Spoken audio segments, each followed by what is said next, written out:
Sometimes I hear people say that work is a curse. And I want to say, no, that's not what the Bible teaches or tells us about work. Work is not a curse. In fact, work is divine. The work that you do is sacred. The work that God has given you, the job that He's given you to feed your family, to put a house, to give you a roof over your head, that work is a blessing from God. I hope that you see it. Maybe if you're doing the wrong work, if you're doing work that God never made you to do or designed you to do, then that work is going to feel like a curse. But work is not a curse. But when you do work, have you realized this, that there's some work that when you do it, it doesn't just feel like a blessing. It energizes you. It's fulfilling. And it brings you joy.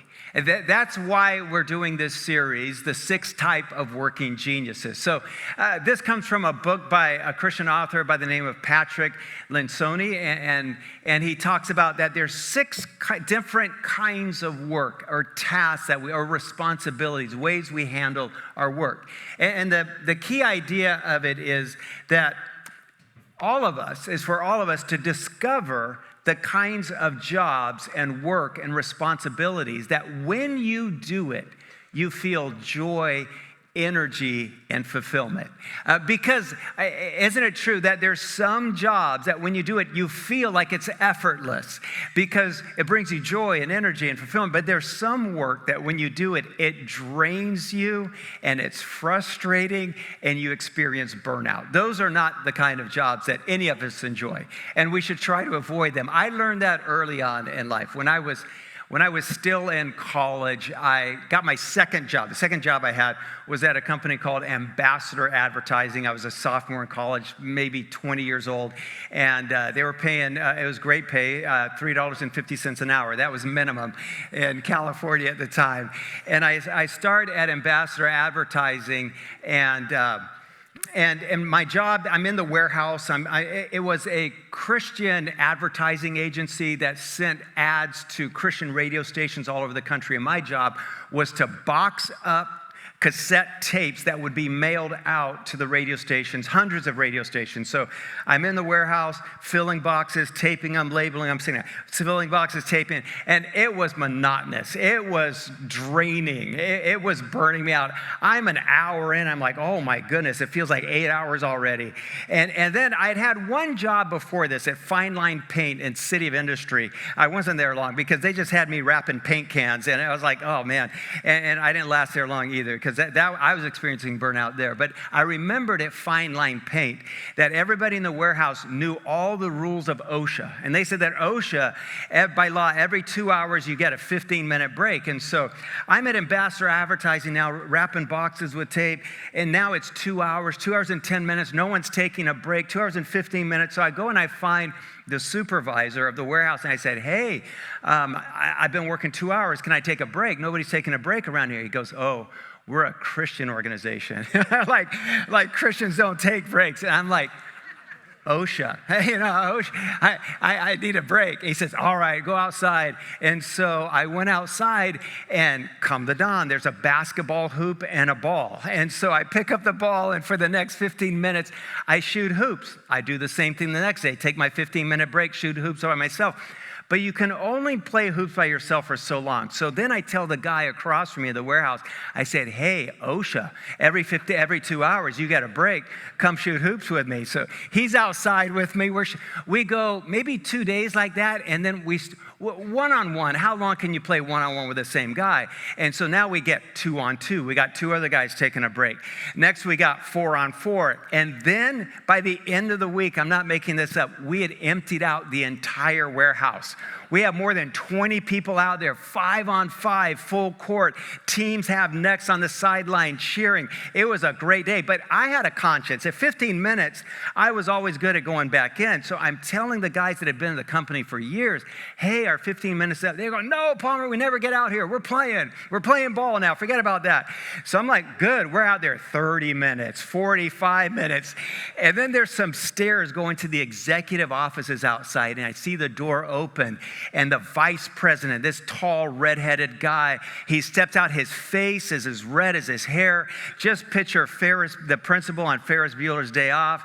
And he yells, get back to work. And he's mad. Everybody, back to work now. And then he comes downstairs, and as everyone's filing by him, hustling back in the warehouse, he's like, who did this? Whose idea was this? Who got it? And people are saying, Chinchen, Chinchen, Chin.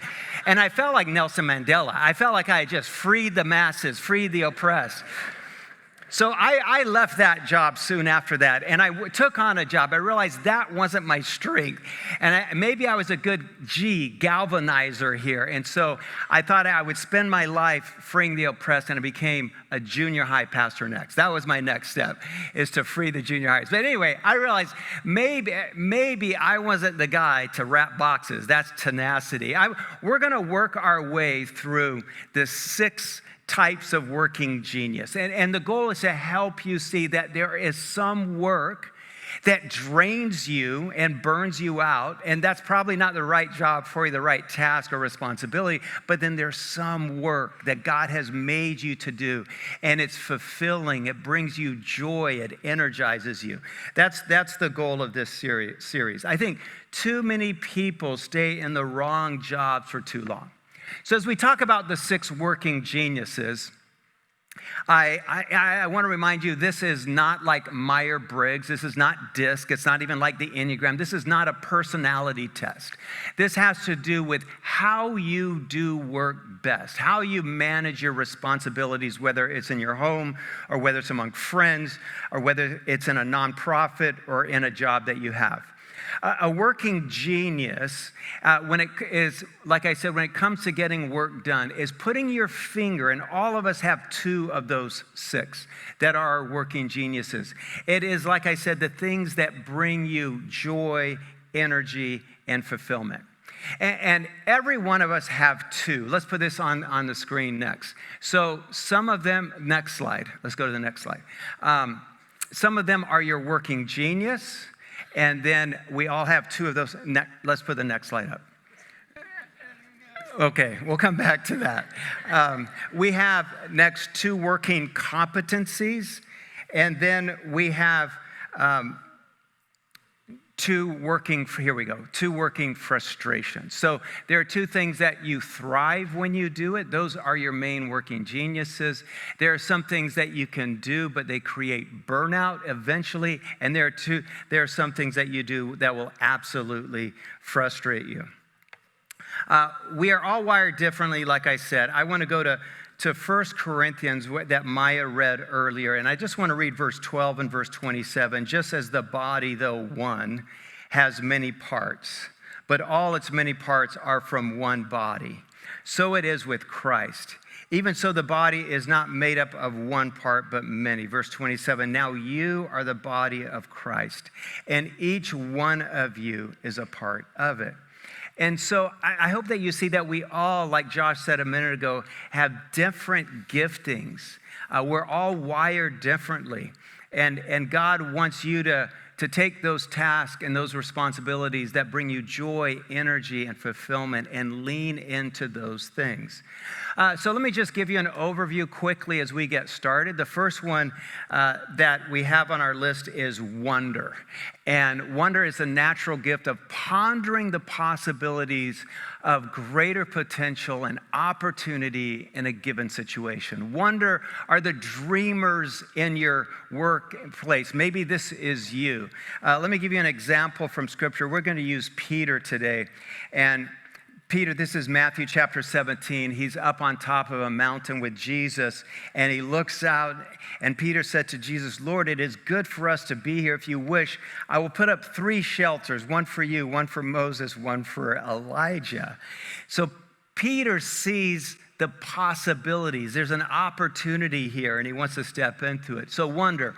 Our next letter is I, and I is for invention. It's the natural gift of creating original and novel ideas and solutions. People with the gift of invention, they ask a question, they say things like, hey, I have an idea. W-I-D, discernment is next. Some people have the gift of discernment. It's the natural gift of intuitively and instinctively evaluating ideas and situations. People with a gift of discernment, they ask the hard questions. If I'm honest with you, I think as I've gone through this with our staff, I've realized I don't always love having D, the discernment people in the room, because they ask the hard questions, like, how are we going to pay for this? Or what if it fails? What if we all die? I don't know. So, but they bring wisdom, they bring insight, they are invaluable to the process of getting work done. W-I-D-G, next. And the galvanizers. Then next you have people who rally others, the natural gift of rallying, inspiring, and organizing others to take action. If we look at the New Testament, I think Paul, the Apostle Paul, was a galvanizer. As he's founding the early church, he's rallying people in different cities to follow Jesus and start brand new churches. Some of you are galvanizers. You're great. You're a connector. You've never met a stranger, and you can inspire people to get a task done once it's been decided we're going to do it. W-I-D-G-E, enablement. Those who enable others. These are the encouragers. They come alongside and help assist making a project or an idea reality. When you look at the Bible, Acts chapter 16, we read about Lydia. Lydia was a businesswoman, very successful, and she uses her influence and her resources to enable Paul to keep planting churches. All right, W-I-D-G-E-T. So I don't know if you've noticed yet, but it spells widget, all right? And so we have our widget here, tenacity. It's a natural gift of pushing projects or tasks to completion to achieve results. And so when you look at that list, the goal is for you to identify two of those that are your primary strengths. And you have a working genius, you have a working competency, and you have a working frustrations. You'll have two for each. There are some things that are working frustrations to you that you're like, I can't do this. I don't want to do it. I'm getting paid to do it, but I'm miserable. Then you're in the wrong job, or at least have the wrong responsibility in that workplace. When people understand what their working genius is, and like I said, our entire staff just went through a week or 2 days working on this. When you understand what it is that brings you joy, energy, and fulfillment, and you know that there are certain tasks that will drain you and burn you out, and you avoid those or you pass those on to other people, then you can thrive in the workplace. That's why this is so valuable. So today I want to look at the first two on our list in our widget. We're going to look at wonder and the I, the invention. All right, we're going to start with wonder. And again, wonder is the natural gift of pondering the possibilities of greater potential and opportunity in a given situation. The Bible is filled with people who God filled with wonder. We read about them from Genesis all the way through the book of Revelation. I want to use Peter today, like I said, as our example. So I'm going to start in Acts chapter 10, verse 10. Peter became hungry and wanted something to eat, and while the meal was being prepared, he fell into a trance. He saw heaven opened up and something like a huge sheet being let down to earth by its four corners. It contained all sorts of four-footed animals as well as reptiles and birds. And then a voice said to him, "Get up, Peter, kill and eat." "Surely not, Lord," Peter replied. "I've never eaten anything impure or unclean." The voice spoke to him a second time, "Do not call anything impure that God has made clean." This happened 3 times, and immediately the sheet was taken back up to heaven. Verse 17, while Peter was wondering, okay, there's that word, about the meaning of this dream, of this vision, the men sent by Cornelius found out where Simon's house was and stopped at the gate. So Peter fits this description well. He was a dreamer and wondering about all the possibilities. People like Peter with a gift of wonder, they ask questions like, is there a better way to do this? Is there a new way of doing this? They tend to see things that others miss. They ask, is this good enough? People with a gift of wonder, they are dreamers. And sometimes they're not valued. Sometimes people miss the value that the dreamers and the people filled with wonder bring. But every great concept, every great project starts with wonder and dreaming. I'll use, for example, some of you remember the name Lee Iacocca. Okay, so Lee Iacocca had been at Ford Motor Company most of his career, semi-retires, and then Chrysler in the mid-'70s is going bankrupt. They're failing. They're about to go out of business, and they hire Lee Iacocca as their CEO. He comes in, he turns the company around in just a matter of months. They're making millions of cars. They're making millions of dollars. He came out with the K car. Anybody remember the K car? The ugliest car ever made in America. But he sold a lot of them. He also, some say, invented the minivan, and the minivan saved Chrysler. I think the minivan also killed Chrysler, but that's not the point today. So the company's thriving. Now, a couple of years later, he's implemented everything that he's wanted to do. The company's thriving, but he brings in a consultant firm. And he says, please assess all of our processes. I've made a lot of changes here. I want to make sure that everything we're doing is working. I think it's working. The consultants spend 3 months assessing everything that Lee Iacocca is doing with Chrysler that's making it. And they sit down with him at the end of 3 months. They said, Lee, actually everything you're doing is working. We can't find one process that we would suggest you do differently, except you do have an individual down the hallway here. And we saw him on payroll. He's making a lot of money. We don't know what he's doing for your organization, or for Chrysler. Every time we walk by his office, he's got his feet up on the desk. He's in jeans and flip-flops some days. He's looking out the window, just staring into space. We want to suggest you release him and you'll save more money. And Lee says, that guy will always have a job at Chrysler. He said he'll always have a paycheck here. He was one of the engineers that designed the first Mustang, and we believe that he can do it again. And Lee knew, I need a dreamer here. I need someone who filled with wonder as part of our company here. Wonder, I want to remind you, is always the first step of doing anything new, anything big, anything innovative. All work, all projects, if you think about it, it begins with wonder. Without wonder, organizations, businesses would just keep doing the same thing, and they would stagnate and they would die. People with a gift of wonder, they love to dream and ask questions. And often, like I said, they feel undervalued. But it is always the first step in work. 10 years ago, Walmart was asking, how can we build bigger parking lots? At the same time, Amazon was asking, is bigger parking lots what Americans really want next?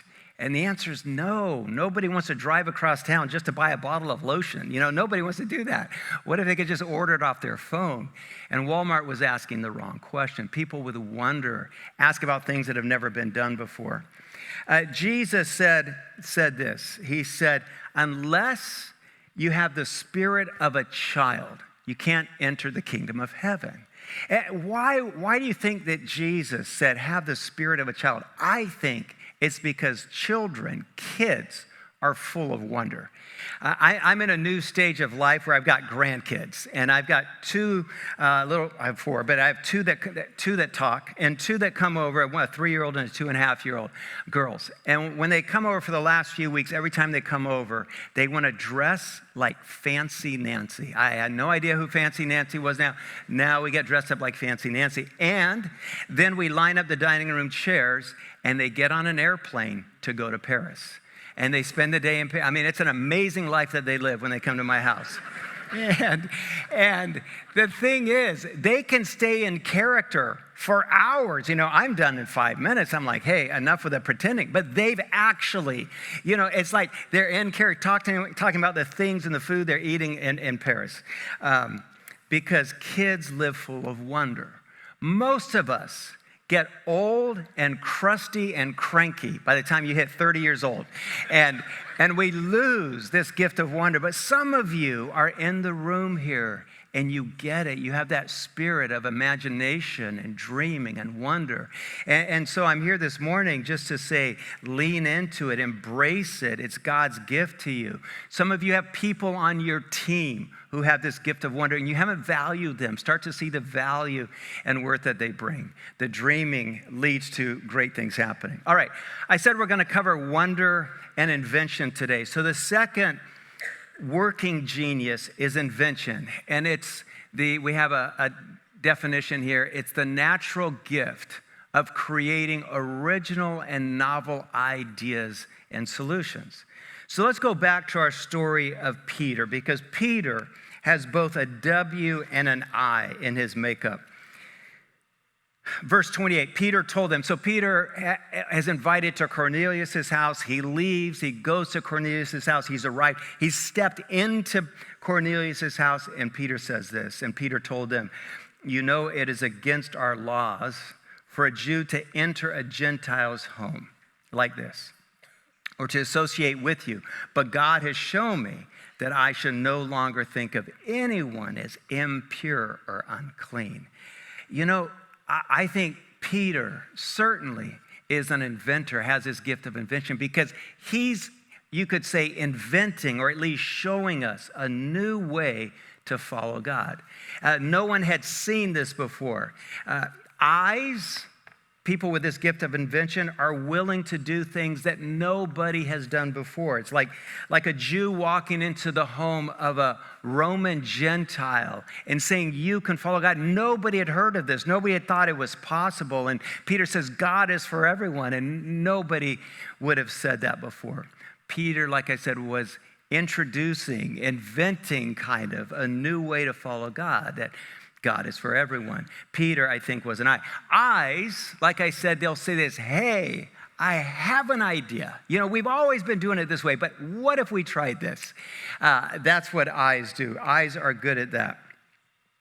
Eyes have the ability to take nothing and turn it into something great. My favorite inventor, or people with the gift of invention, my favorite in my lifetime, I gotta be honest, is Steve Jobs. So Steve Jobs first, when I was in college, he and Steve Wozniak, they came out with the Apple and the Apple II. That was mostly Steve Wozniak, who was a computer programmer. It wasn't that exciting. It didn't even have a monitor. I never owned one. You can have the Apple and the Apple II. But then Steve Jobs invented the first what? Macintosh. And he invents a Macintosh, and it comes out, and it's a computer in one. We had never seen this before.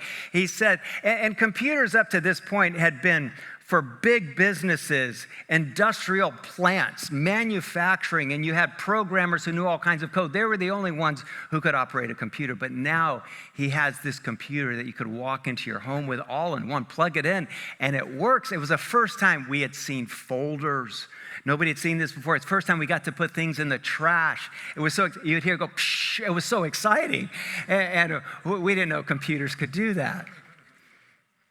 And then he started making them in different colors. Some of you remember this? By the early 90s, he had emerald green, ruby red, amber.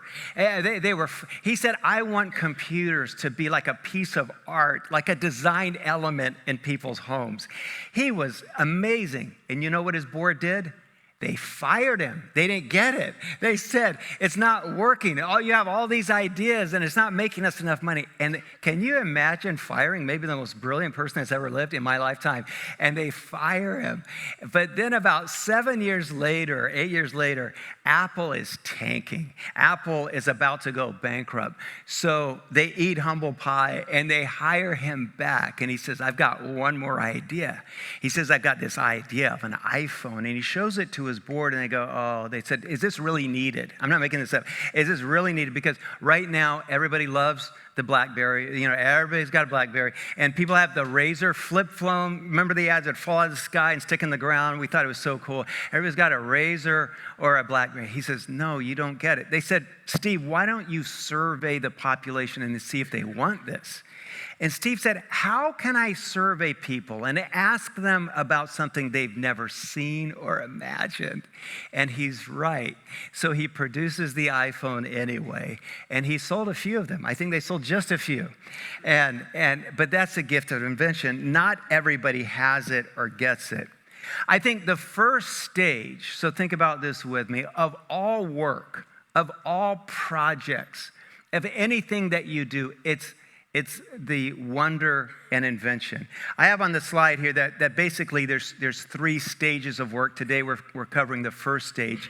Some call it ideation, is what Patrick Lencioni calls it. Ideation is the wonder, the dreaming, and then the idea stage, the inventing stage of a new project, of a new idea. When eyes are in a job or a role that allows them to create and invent and innovate, it fills them with joy, energy, and fulfillment. So maybe that's you. If they're in jobs where they have to just repeat a process and do something over and over, they will feel drained and burned out. And I want to remind you that it's a very biblical thing to do new things. All through the Bible, from the beginning to the end, it reminds us that God is always doing new things. I have a couple of scriptures here. Isaiah 43, forget the former things. Do not dwell on the past. See, I'm doing a new thing. Now it springs up. Do you perceive it? I'm making a way in the wilderness and streams in the desert. God keeps saying, I'm doing something new. Revelation all the way at the end. And he who was seated on the throne said, behold, I am making all things new. It's a very biblical thing to do that. And so my challenge to you, if this is your gift, to lean into it. And even if it's not your gift, I want to remind you why you need eyes in the process of whatever team you're part of, whatever job you're doing. Because if you just repeat the things you've done in the past, your organization, your business, your team will fail. Do you know, invention, doing new things, it's hard. There's no question. I have the gift of I and G. So our whole staff team, I said, spent 2 days last week going through this. I'm an I and a G. And when you have a new idea, it's hard work. Don't get me wrong. There's a lot of moving pieces, a lot of things that have to get done. So what's easy is to just do what you've done before. That's the temptation. But if you just do what you've done before, your organization will suffer, your team will stagnate. Years ago, in another state, I worked with a pastor, great godly man, who was the most organized human being I've ever seen on planet Earth. I'd walk in his office, his desk was always in order, and he had one file folder out that he's working on. And I finally said to him, how do you stay so organized? He said, well, it's easy. He said, I have a file for each month of the year, and when I hit the first day of the month, like September 1st, I pull out a file, and then I do exactly what we did last year. And I was like, oh, that's brilliant. But then as we went through the widget and I realized that I like doing new things, I also realized maybe your organization would stagnate. If you just did the things from last year, it's not enough. You've got to breathe new life into doing new things. I'll end with an example from the Bible of this. So in Mark chapter 2, and you know this story well, there's a man on a mat, okay? He's lame, and he can't walk. But he has 4 friends who come and they take the 4 corners of his mat, and they take him to see Jesus. They believe if they get him to Jesus, Jesus can heal him. But they get to the house, and what's wrong in the house? The house is full. They can't get in. The doors are blocked with people. The windows are blocked. There's no way to get close to Jesus. But they have someone with a gift of invention in their group. The eyes always say this, I think there's another way. And this guy with a gift of eye, let's say his name is Maverick. I think his name was Maverick. And eyes are disruptors.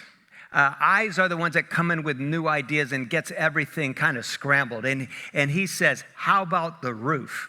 And he says that. Now realize he's the creative in the group. He's the guy with the cabbie hat and the tattoos and the vest and the bow tie. Now he's that guy. But he's the idea guy too. He says, how about the roof? And so we read this, Mark 2:4. They made an opening in the roof above Jesus by digging through it.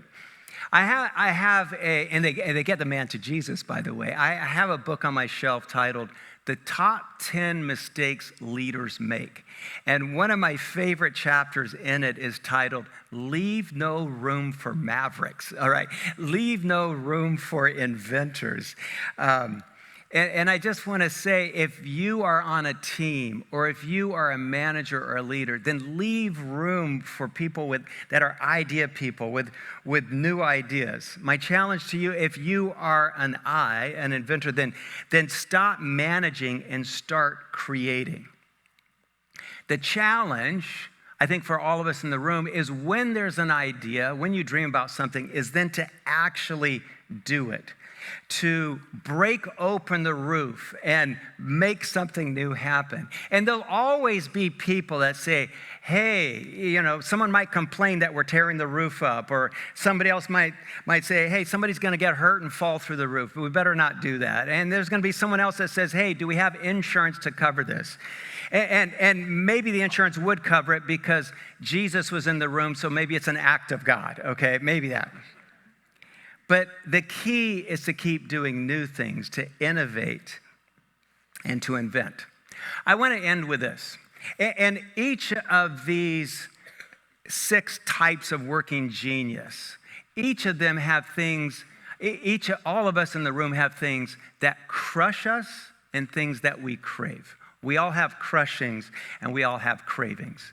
And I want to end by just asking you to think about that. I want to ask you to think about what are the things that crush you and what are the things that you crave.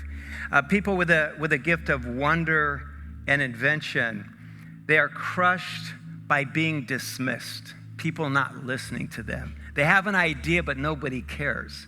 They're crushed by that. People with a gift of invention are crushed by constriction, by a lack of freedom, saying, no, you can't try that, or we don't care about your new idea. People with the gift of invention and wonder are crushed by being overlooked, or someone saying, you better prove that first before we're going to listen to you. So be very careful when you have a son or a daughter that comes to you with a new idea. Don't crush them. Be very careful if you have a spouse or a coworker that comes to you with a brilliant idea, something you never thought of, and you dismiss them, or you say, that's not part of your job description, don't bring that to us. Those are things that crush us. We all also have cravings, don't we? Things that we long to hear from others. And people with a gift of wonder and invention, they crave freedom to create. They crave freedom to do new things and to dream of new things. They crave appreciation and trust. Don't we all want someone to recognize our contribution? And so as you leave here today, I want to challenge you to lean into the giftedness that God has given you. Embrace it. Find that thing at work that brings you joy, energy, and fulfillment. You don't have to keep doing things that drain and frustrate you and burn you out. That's not how God made you. He made you to thrive. He made you to shine. And so find your work and your responsibilities that help you and live that way.